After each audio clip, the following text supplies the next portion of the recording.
So Chelsea host FC Barcelona at Stamford Bridge, and this will be Chelsea's moment to actually try and rack up the points to actually position themselves in a better position in the group stage.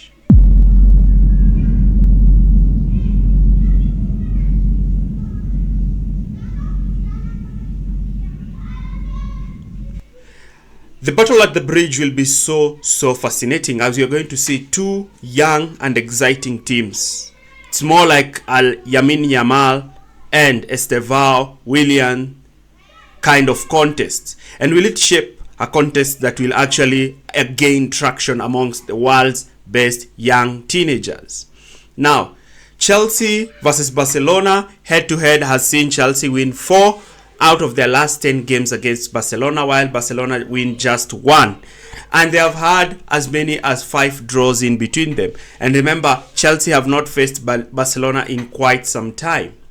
Now, the greatest news is Cole Palmer was seen back in training, and Maresca said that they had boots specialized for him. But Palmer, even in that training peak, was looking to actually train quite better together with his teammates. And some of the clips actually are showing that Palmer looks to be quite sharp, looks to be quite great. And Maresca has also said that his kicking of the ball does not affect his minor injury, and it's more likely that Cole Palmer will be back to the team soon.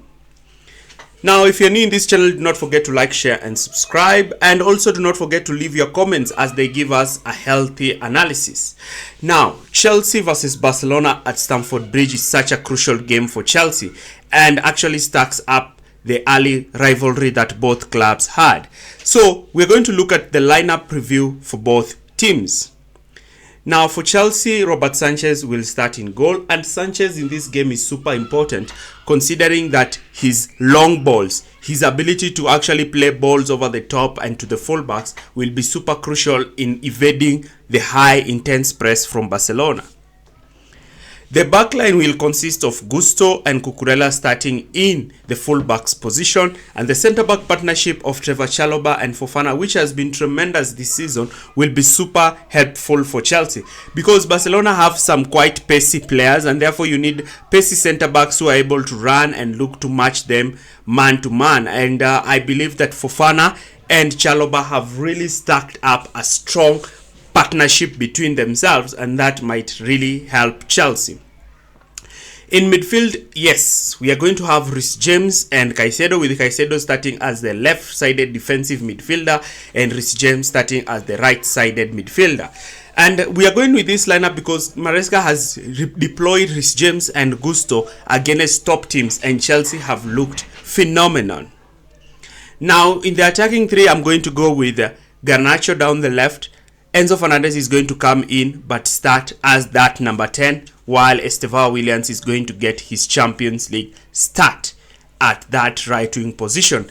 And it's all about how players like Estevao are able to take the game by their hand and actually exploit that space. Leading the line is going to be none other than João Pedro. I believe that João Pedro will be super important with his link-up play and also looking to attack that space in behind when Barcelona are looking to play. So that should be something that is so important. And I expect that João Pedro is going to do all he can even to try and get a goal. Now, the most important thing is about the tactics, and that is where we are going to delve into, because the tactics and the tactical approach will determine how Chelsea are able to get the best out of this game. And then let's proceed with the tactical breakdown. So according to the tactical breakdown, Barcelona are more likely to start with that 4-3-3 with 2 aggressive attacking 8s, while Chelsea will start with that 4-2-3-1 with 2 right backs, Reece James starting in midfield and Gusto starting as a fullback. Now, Barcelona are more likely to move into a much more aggressive approach, looking to push more and more players forward, looking to try and generate numerical superiority. Now, Barcelona might use their front 3 to go man-to-man when Chelsea are looking to build up, but this should be the trigger for Chelsea because Barcelona will also play with a high line and use a man-oriented midfield man-marking system. Now, this man-marking system will make it super difficult for Chelsea to try to play through the midfield, as all Chelsea's midfielders will actually be tied to a Barcelona midfielder who will be pressing them intensely. Now, the options for Chelsea will be to use Robert Sanchez's passing ability to go directly to the likes of Malo Gusto and Cucurella, who might actually be the free men in these scenarios.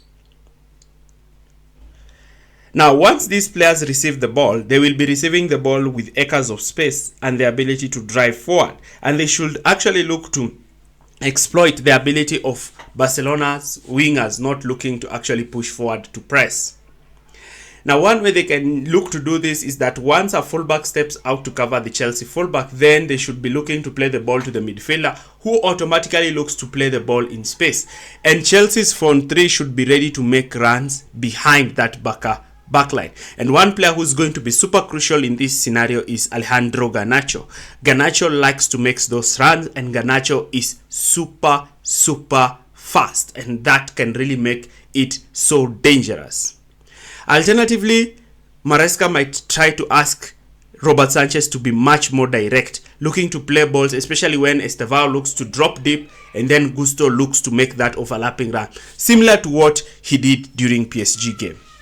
Now, in settled possession, Chelsea can actually have just a back two because both centre backs are fast and Barcelona will only be pressing with Lewandowski. So 2 centre backs will be enough, with Chelsea looking to invert both Cucurella and Reece James.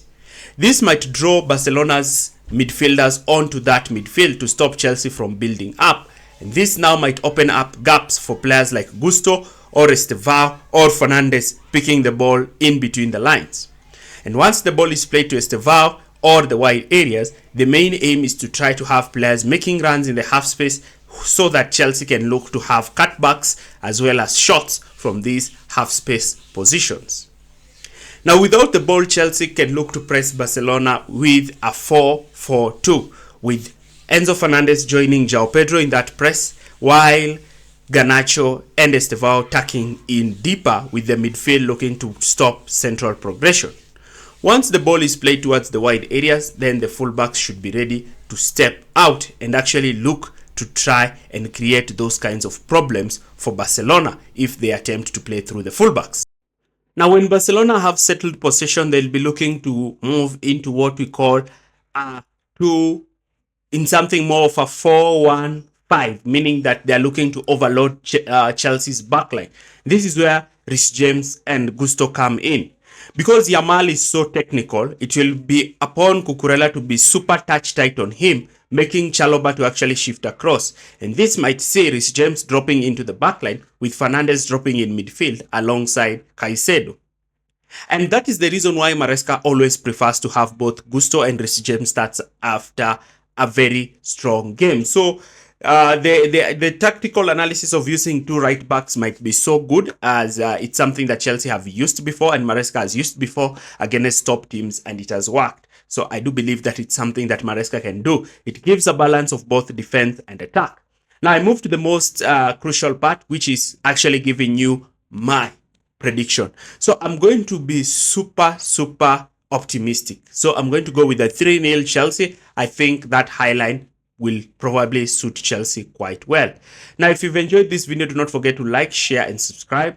Leave your comments in the comment section area below. Once again, thanks for watching, and see you in the next video.